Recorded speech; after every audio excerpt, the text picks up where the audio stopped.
Today we will be doing the second poem from our 9th standard English textbook. All around, as we move about here and there throughout the day, we happen to see many things. Right now I can see so many things in my class. I can see the blackboard, I can see the benches, I can see the children, and there are so many things that we see around. Now this is a strange poem which is titled Have You Ever Seen? So this is the poem that we are going to do today, and the poet hasn't disclosed his name and therefore it is anonymous. So now we can see the name of the poem written on the board. Have you ever seen? And the poet has not disclosed his name, so it is anonymous. Anonymous means unknown. Let's get to the poem. Have you ever seen? Have you ever seen a sheet on a river bench or a single hair on a hammer's head? Has the foot of the mountain any toes? And is there a pair of garden hose? Does the needle ever wink its eye? And why doesn't the wing of a building fly? Can you tickle the ribs of a parasol or open the trunk of a tree at all? Are the teeth of a rake ever going to bite? Have the hands of the clock any left or right? Can the garden plot be deep and dark? And what is the sound of the birches bark? Written by Anonymous. Now this poem has 3 verses, and as you can see that there are question marks at the end of every sentence. This means to say that the whole poem is in the form of a question. Now, as I read out the first stanza, let's also get acquainted with the meaning of it. Have you ever seen a sheet on a riverbed? Now we always say a sheet that is laid on the bed. It means a bed sheet. And a river also has a bed. But can we ever sleep on the riverbed? We can never sleep on the riverbed. The bed of the river means the bottom of the river. So this poet is asking us, have you ever seen a sheet on the riverbed? Is there a single hair on the hammer's head? A hammer is an object with which you can hammer the nail into the wall or onto the wooden thing. Now this is a picture of a hammer that I have drawn over here that you can see on the blackboard. This is the picture of a hammer. Now this portion is called as the head of the hammer. All the heads that you see have hair growing on them. But the head of the hammer doesn't have any hair growing on it. So it's a strange question he is asking us. Have you seen a single hair growing on the hammer's head? And as you go to the mountains, has the foot of a mountain any toe? This is just an outline of the mountains that I have drawn here on the board. Now this portion is called as the foot of the mountain. So have you seen any toes on it? We all have 2 feet and we are having 5 toes on each feet. But the foot of the mountain does not have any toes. And is there a pair of garden hose? Now many of you must be having small little gardens in front of your homes and then you keep watering it. You use a pipe which is called as a hose, and that pipe is used to water the garden. The hose also has another meaning, as I have written it out here on the board.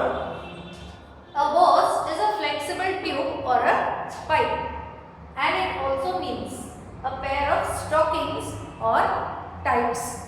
So sometimes a single word may have 2 different meanings. Now this is about it in the first stanza. Now coming to the second stanza, we have, does the needle ever wink its eye? We all have eyes and we keep opening and closing them. So when you open and close only one single eye, it is called as a wink.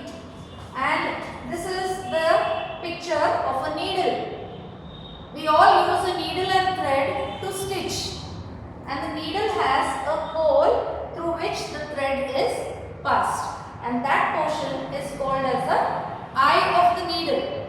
So can the eye of the needle ever wink? Means can it open and close its eye? Never. So this is just a statement that the poet has written and asked us to think about it. Now when you go to see many buildings around, you see A wing, B wing and all that. And who else has wings? Yes, birds do have wings, and birds use the wings to fly.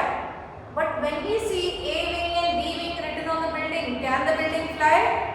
Not at all. It is just a matter for us to think about and laugh about it. Why doesn't the wing of a building fly?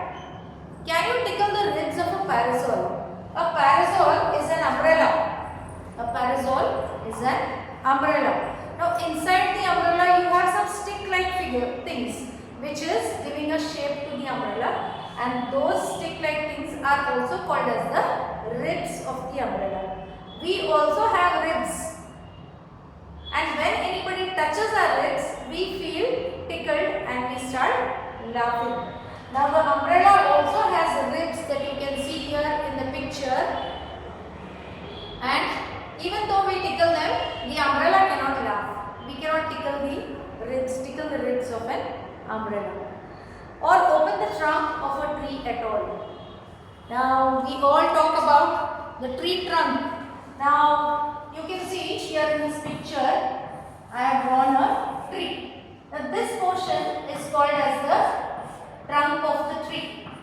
A trunk also means a box. Now we can open and close a box, but I don't think we can open and close the trunk of a tree. Now moving on to the third stanza. Are the teeth of a rake ever going to bite? Have the hands of a clock any left or right?